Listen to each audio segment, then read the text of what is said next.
¿Qué tal, chicos? Buen día y bienvenidos a esta séptima sesión de Historia del Arte.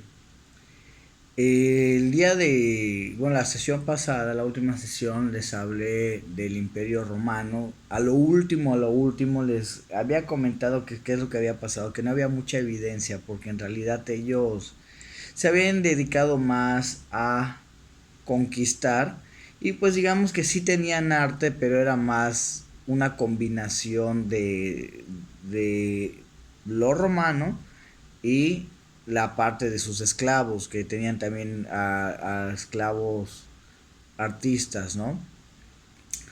Y vamos a la siguiente civilización que también se sigue vinculando con los romanos. Ya saben cómo es mi dinámica. Leo, explico y como ya tengo diapositivas de esta asignatura desde hace tiempo que las preparé, se las voy a mostrar acá y voy a voltear el tripié, pero pues posiblemente no se vea de la misma calidad, pero les voy a hacer llegar las diapositivas como siempre. Ok, arte bizantino. El Imperio Romano se dividió en el año 395 después de Cristo, tras la muerte del emperador Teodosio. Él ya era el líder de Roma. Y les recuerdo que Roma ya había sido un imperio. ¿Qué quiere decir? ¿Qué entiende por imperio? Era Roma, si ahorita lo vemos, es una cosita de nada, pero en su momento los romanos conquistaron gran parte de Europa. Entonces, no es, digamos que los lugares conservaban sus nombres, pero ya caían dentro del imperio romano. Entonces, cuando muere el emperador Teodosio, decide darle, tenía dos hijos varones, y decide regalarle, no, bueno, no tal cual, heredarle o legarle, tan como le quieran decir ustedes, a cada uno de sus hijos una parte de su imperio. El primer hijo era Acadio, le iba a dar la parte oriental y la capital iba a ser Constantinopla. Y a Honorio la parte occidental y su capital iba a ser Ravenna. Dice, esta división no fue arbitraria. La economía, sociedad, lengua que en la zona oriental era predominante era la griega. Recordemos, por la cuestión de las conquistas de los romanos. La cultura, incluso los ritos litúrgicos, se diferenciaban mucho en las dos áreas del antiguo imperio. Es decir, ya que el papá murió y divide todo esto, esta división era muy notoria, cultural, económicamente y demás. Sí, había mucho esto, pero por lo mismo que eran muchas culturas que se habían conquistado. Con la caída en el año 476, en ese momento seguían siendo el imperio romano, pero estaban divididos. Con la caída del imperio romano en el año 476, pero fue una caída del imperio de Occidente, es decir, la que le pertenecía a Honorio.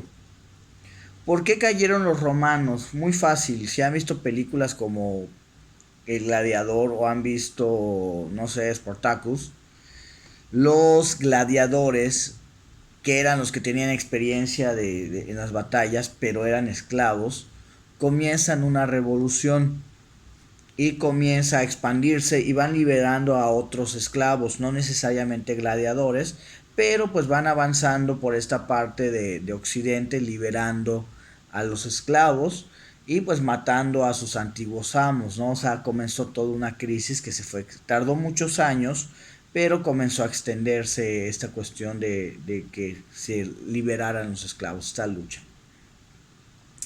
Entonces, ya cuando el Imperio Romano de Occidente, el de Honorio, se separa, se tiene toda esta crisis, este territorio occidental se dividió en centros independientes de poder. Es como si estuviesen surgiendo nuevos estados, a los cuales les llamaron reinos germánicos.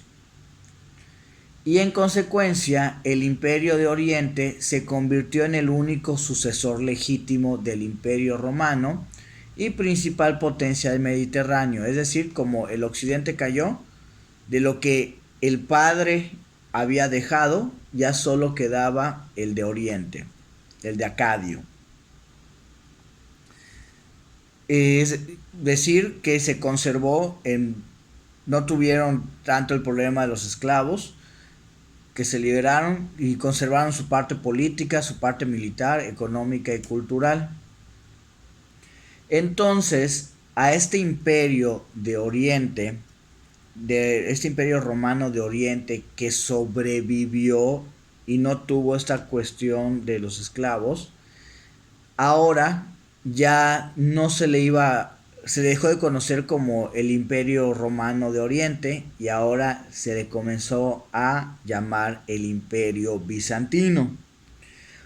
¿Por qué? Porque Constantinopla era una antigua colonia griega fundada en el Bósforo en el siglo VII, llamada Bizancio. Teníamos que Constantinopla ya era su capital y pues fueron adoptando ahora sí que el nombre de una de las colonias de Constantinopla.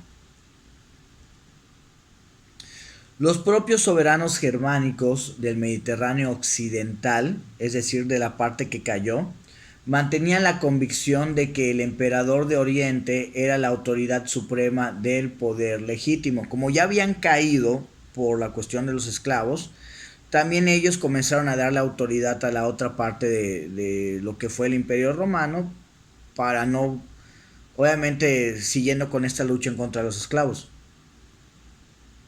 Y por ello los distintos reyes germánicos mantenían su lealtad a Oriente y manifestaban vasallos y se manifestaban vasallos del emperador, es decir, que iban a seguir las órdenes de el emperador de Oriente, el que quedaba. El Imperio Bizantino, por su parte, seguía siendo el centro del mundo conocido. Constantinopla fue un lugar de negocios muy importante, un lugar donde se hacía demasiado trueque. Era el paso también a muchos lugares. O sea, ya sea que ahí hicieras los trueques o habían pasos, canales marítimos para que vayas a otros países y demás.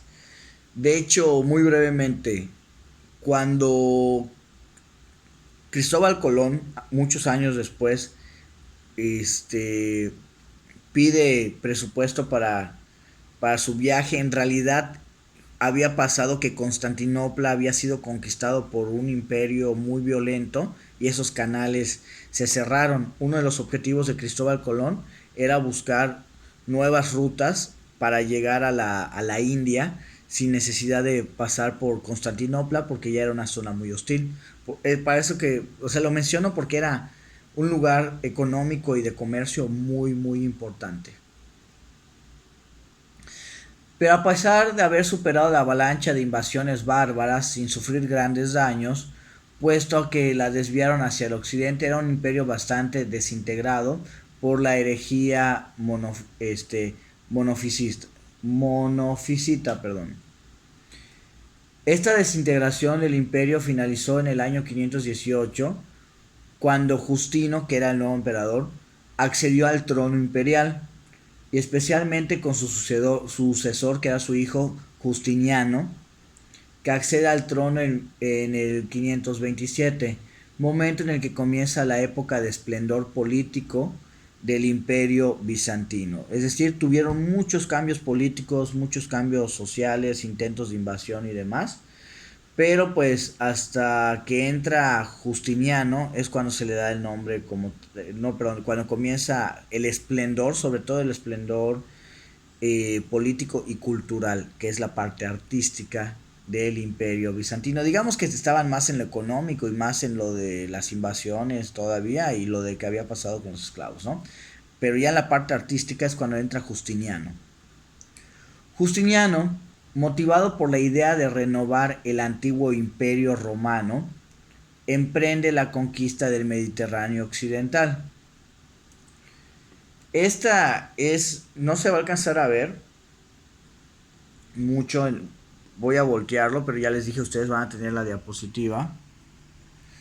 Este es Justiniano. Esta forma de arte ya la vimos, tiene un nombre. Y ojo que voy a marcar una tareita por ahí con este estilo. Que les dije que era como azulejos. Pero bueno. Pero comenzó a hacer cambios. Como novedad, Justiniano concibe el imperio romano como el imperio cristiano. Comienza a querer involucrar, o sea, su imperio, quería que sea como el imperio romano, pero seguía siendo el bizantino, pero comienza a meter religión. Y por un momento fue un imperio cristiano. De ahí su obsesión por librar a sus súbditos del poder de los cismáticos arrianos, que conlleva a poner fin a la soberanía de los germanos. Los germanos tenían diferentes creencias y él quería imponer la ideología cristiana. Era un gran gobernante obsesionado por conseguir poder ilimitado, es decir, no le bastaba el poder político. Consideraba que tenía hasta cierta limitante, aunque él era un emperador. Así que crea un nuevo cargo y se autonombra representante de Dios en la tierra, y ya digamos que ya se consideraba la máxima autoridad en su imperio, pero también la máxima autoridad religiosa. Porque decía que estas dos cosas, obviamente en puntos históricos muy muy importantes y de hace mucho tiempo, la religión era algo muy importante para la gente. Entonces era otra manera de adquirir o reforzar el poder político que tenía. Incluso en algunas épocas, bueno, en algunos reinos todavía se hace, en realidad el que le daba legitimidad a un rey era el papa o la máxima autoridad de su religión. Ahora sí que el papa, si no te daba el visto bueno, era como si no fueras rey para él. Incluso los súbditos te podían desconocer, ¿no? Por este peso religioso. Teóricamente, este fulanito admite que existen dos instituciones de poder paralelas, lo que le decía, poder político, poder religioso. ¿Qué quiere decir paralelas? Que no se tocaban, o sea, que van en línea recta, quizás inclinada, pero que nunca se topaban, ¿no? Y él lo que quería era que, o sea, que no debían interferir en teoría, pero a él le vale esto y ya las cruza para él tener más poder. A esta práctica política y religiosa que él comenzó a hacer se le convierte a decir rex sacerdos. Rex es, creo que en latín o en griego, lo más seguro es que sea griego, es rey. Y sacerdos, pues de sacerdote. Prácticamente él ahora era un rey sacerdote. También se le conoce como César Papa o cesaropapismo. ¿Por qué? Porque a los emperadores griegos, romanos, a los emperadores romanos se les decían César. Cuando decían, el gran César o el César, en realidad así se le llamaba al cargo, no era la misma persona siempre, el César era el título. Y pues papa, porque él se autonombró papa de su país, de su imperio. Entonces él era un César papa, y a todo esto también se le conoce como cesaropapismo. Ok, necesitaba que conocieran toda esta parte para que el arte ya tuviese más sentido. El arte bizantino constituye uno de los episodios más grandiosos del arte universal. Se fundamenta en el arte griego y paleocristiano, con grandes influencias orientales, la persa y la musulmana. ¿Qué quiere decir? que empieza toda una combinación, así que todo un collage griego, porque recordemos que habían conquistado los romanos a los griegos y que copiaron su estilo. Paleocristiano, porque estaba involucrando la religión. Y les decía, Constantinopla era un lugar grande para los negocios. Entonces era inevitable la mezcla de diferentes culturas. Y sobre todo también de los materiales que vendían para las obras de arte. Entonces, por eso el bizantino es una de las formas de arte universales más importantes, porque tuvo una mezcla, ¿no? Que al final van agarrando un estilo que ese es el arte bizantino, pero en realidad tenía de todo un poco. Para los templos se usa con preferencia la planta centralizada o de cruz griega. Esto estamos hablando arquitectónicamente, con grandes cúpulas sobre pechinas. Las cúpulas son semicírculos, o sea, como si compráramos una esfera en la papelería y la cortamos, solo va a ser la mitad, obviamente esta parte hueca, y muchas veces en las cúpulas iban diseños. Era no solo esto, a ver, les voy a mostrar una cúpula. De todas maneras, ahorita les explico cada parte. Esta es la cúpula. Y en la parte de adentro podía tener diseños hechos a pintura. Con respecto a la forma de cruz, era que literalmente su edificio tenía forma de cruz. O sea, estaba así arquitectónicamente. Los mosaicos, que los mosaicos les había dicho son las figuras que hacemos con cuadritos, y de a poquito en poquito, eso lo expliqué en la clase pasada, y fue la pintura, el mosaico que les mostré hace rato. Ese era el mosaico. Quizás no se definan los detalles, pero cuando ya tengan la presentación, ahí lo van a ver. Y pinturas murales, es decir, acá ya se comenzaban lo que les decía, en las cúpulas podía haber pinturas, en las paredes de las iglesias podían haber pinturas. Ok.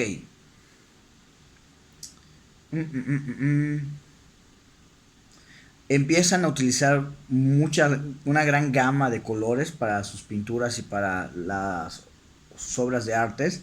Y por lo mismo que este fulanito creó el cesarpapismo, la mayoría de las obras ya se comenzaban a centrar en temas religiosos. Obviamente también para que a él lo adoraran más. Y dice, es un arte estático. Cuando dice estático es que como que solo tiene un tema o no hay gran varianza, perdón. El principal tema de sus obras de arte, ya les dije, era la religión, pero principalmente Cristo. En arquitectura destacaron las basílicas con cúpulas. Las basílicas son iglesias, son templos.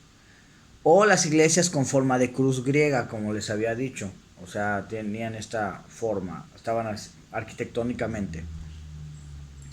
Y siendo una característica predominante el uso de arcos y capiteles decorados.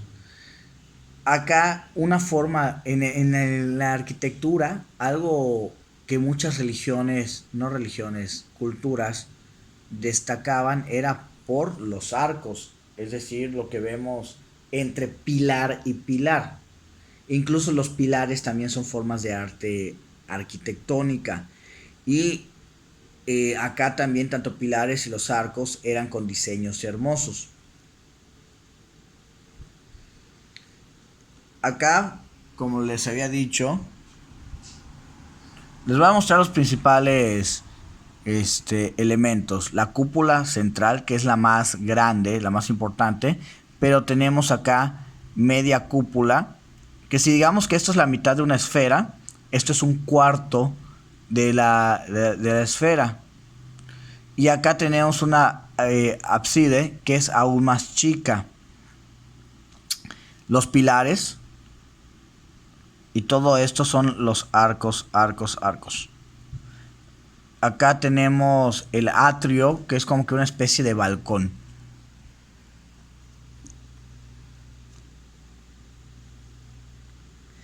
En la pintura bizantina.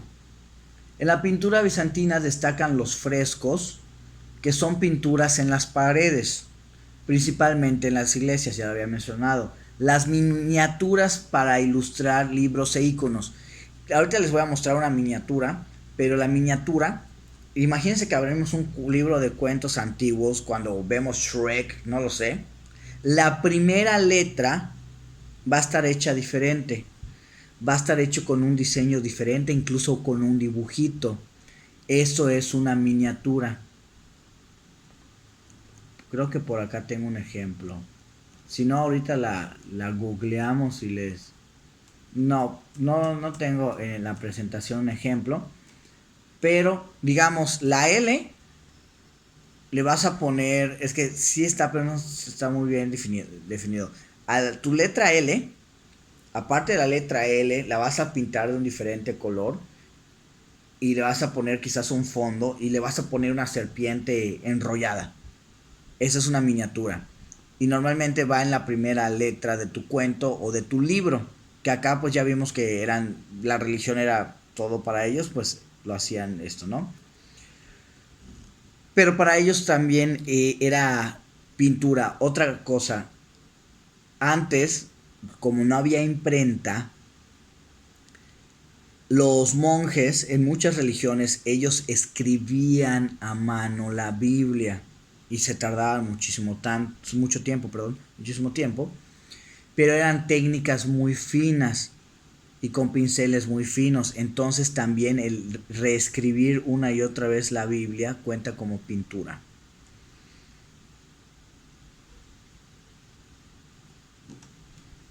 Y pues también en sus libros podían haber imágenes, dibujitos, pero todo a mano.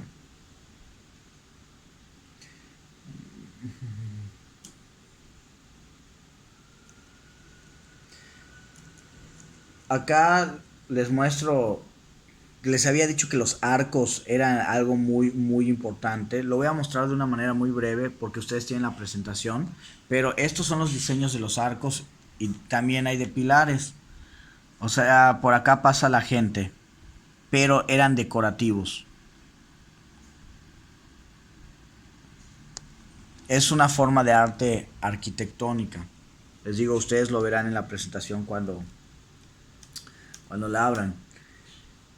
En la escultura existían dos tipos, la grande y la pequeña. Estas esculturas eran formales y frontales. Todas ellas se caracterizaban porque tenían los ojos mirando hacia arriba y muy grandes.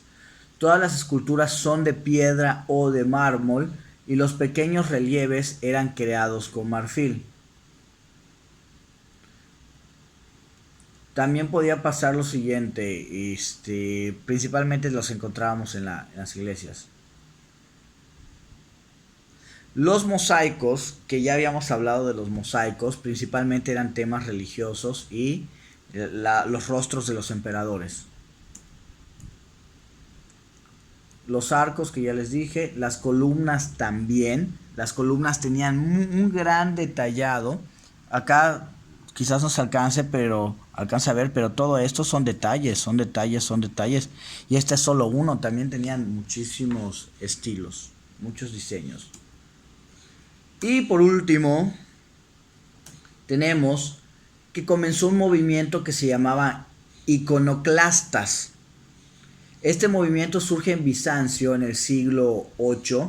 Fue debido a la discrepancia de una parte del clero que se indigna al ver a los fieles adoran imágenes. ¿Qué quiere decir imágenes? Son los santos. Hay algunas religiones basadas mucho del cristianismo, de que yo creo en Cristo y ya, y en su Padre y ya. Pero por ejemplo los católicos creemos en santos, a eso se le llama imágenes. Entonces los iconoclastas fueron muy radicales y quemaban estas imágenes y castigaban a los que creyeran en santos y en ángeles y demás, por así decirlo. Acá hay una pintura de estos fulanitos quemando o más bien destruyendo y castigando el adorar imágenes. Ok, chicos, Hasta aquí esta séptima sesión. Que tengan un excelente inicio de semana. Estén al pendiente de la plataforma porque va a haber tarea.